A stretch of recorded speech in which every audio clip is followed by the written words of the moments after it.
Assalamualaikum warahmatullahi wabarakatuh. Ini adalah Infinix Hot 20s, produk terbaru dari Infinix yang di video sebelumnya kita sudah unboxing. Dan di video kali ini kita akan membahas lebih lengkap lagi tentang HP ini.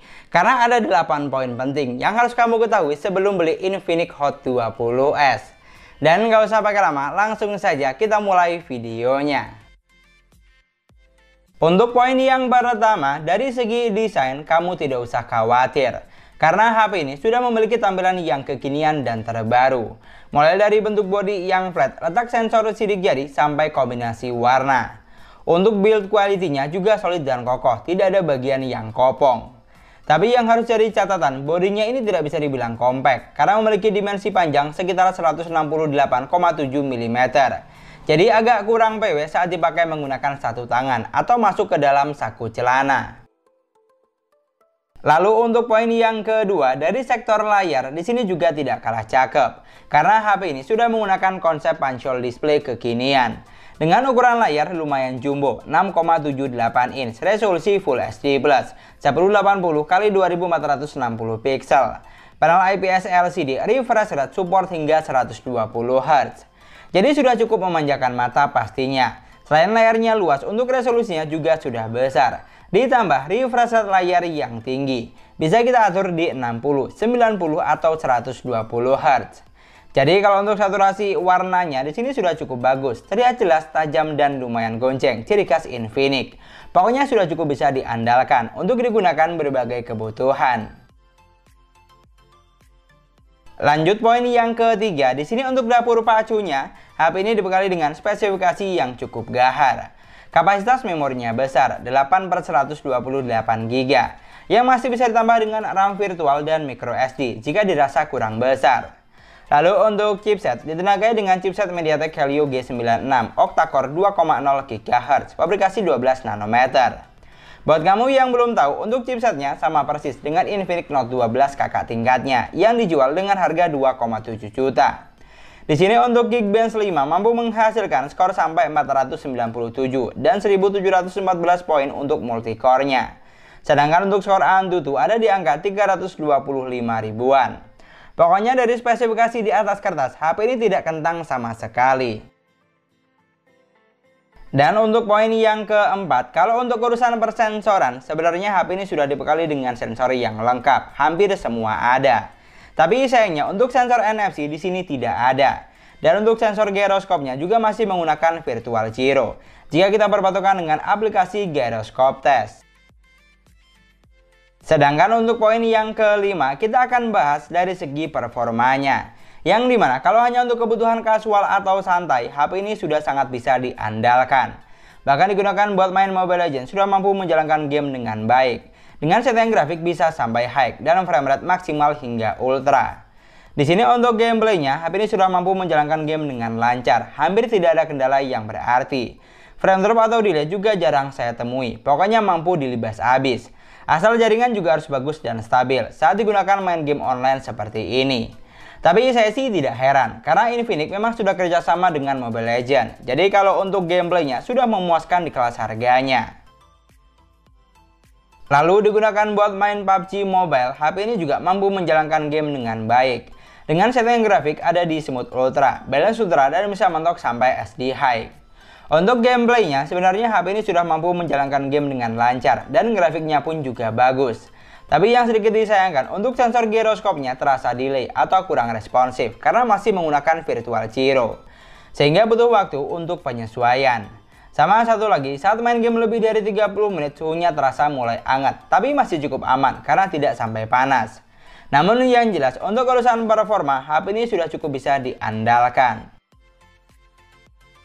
Lanjut untuk poin yang keenam, kita geser ke bagian baterai. Di mana HP ini sudah dibekali dengan kapasitas baterai sebesar 5000 mAh dengan kecepatan isi daya fast charging 18 Watt.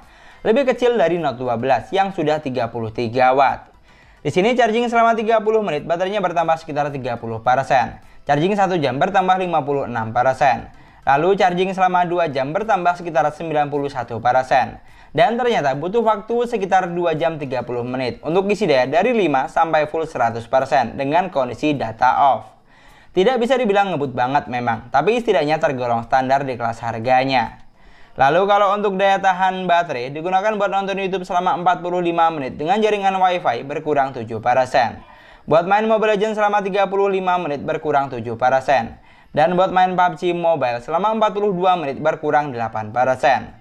Di sini untuk daya tahan baterainya jujur hampir semua HP Infinix tidak bisa dibilang irit jika dibandingkan dengan para pesaingnya. Ini bisa terjadi mungkin karena pengaruh OS yang digunakan. Lalu untuk poin yang ke-7, kita lanjut ke bagian sistem, di mana Infinix Hot 20S sudah berjalan di Android 12 basis XOS 12. Di sini untuk tampilan UI-nya tidak bisa dibilang simpel karena lumayan banyak kustomisasi, sehingga bisa jadi bikin daya tahan baterainya kurang irit. Tapi kalau secara tampilan, jujur saya pribadi cukup suka, terlihat kekinian dan anak muda banget. Bahkan untuk fitur yang disediakan, kamu tidak usah khawatir, karena fitur yang ada di HP ini sudah lengkap, hampir semua ada. Fitur penting seperti ketuk 2 kali untuk on off, belah layar jadi 2, screenshot 3 jadi rekam layar, smart panel, mode game, dan screen mirroring sudah tentu ada. Pokoknya lengkap lah. Di sini yang harus kamu perhatikan, mungkin untuk update OS-nya bakal jarang atau tidak tentu. Tapi kalau buat saya pribadi bukan sebuah masalah, karena yang paling penting sistemnya berjalan dengan baik, stabil, dan optimal. Soalnya percuma saja kalau sering dapat update tapi tidak kompatibel dengan perangkatnya, malah bikin banyak bug atau drama. Mending update-nya jarang tapi stabil terus. Dan untuk poin yang ke-8 atau yang terakhir adalah sektor kamera, di mana HP ini memiliki 50 megapiksel kamera utama, 2 megapiksel kamera bokeh, dan 2 megapiksel kamera makro.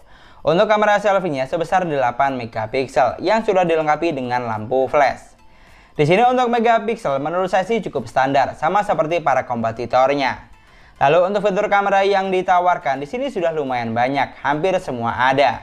Tapi yang harus digarisbawahi untuk fitur ultra stabil video di sini tidak ada. Sedangkan untuk hasil kameranya, HP ini sudah mampu menghasilkan jepretan foto yang bagus.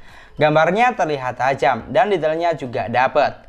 Tapi kalau untuk saturasi warna tergolong standar saja menurut saya, terlihat kurang fresh atau ngejreng, ciri khas Infinix. Lalu untuk foto menggunakan mode malam di sini sudah cukup bisa diandalkan karena hasil fotonya terlihat lebih terang dibandingkan menggunakan mode auto. Sedangkan untuk hasil kamera selfie-nya, HP ini hanya dibekali dengan kamera 8 megapiksel. Jadi untuk foto yang dihasilkan terlihat standar saja, mulai dari saturasi warna sampai tingkat ketajamannya. Tapi saya sih tidak heran karena HP ini tidak terlalu mengutamakan kamera selfie yang bagus banget. Dan yang terakhir, untuk perekaman video, hasilnya kurang lebih akan seperti ini. Di sini untuk resolusinya, HP ini bisa mentok sampai resolusi 2K atau 1080 di 30 frame per second.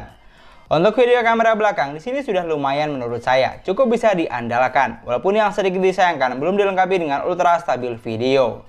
Sedangkan untuk perekaman kamera depannya, jujur untuk saturasi warnanya kurang dapat. Bahkan muka saya cenderung ke arah warna merah. Kamu juga bisa nilai dan koreksi. Dan itulah tadi 8 poin penting yang harus kamu ketahui sebelum beli Infinix Hot 20S. Dari semua poin yang sudah kita bahas, HP ini memang sudah cukup menarik di kelas harganya. Terutama buat kamu yang mengutamakan memori besar, chipset ngebut, dan layar cakep.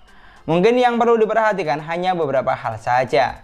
Seperti sensor giroskop masih software, daya tahan baterai kurang irit, dan hasil kamera selfie-nya kurang memuaskan. Jadi yang paling penting tinggal disesuaikan saja dengan kebutuhan kamu buat apa. Karena semua produk pasti punya kelebihan dan kekurangan masing-masing. Kalau kamu tanya mending mana dengan Infinix Note 12, jujur saya sih lebih suka Infinix Note 12 karena chargingnya sudah 33 watt.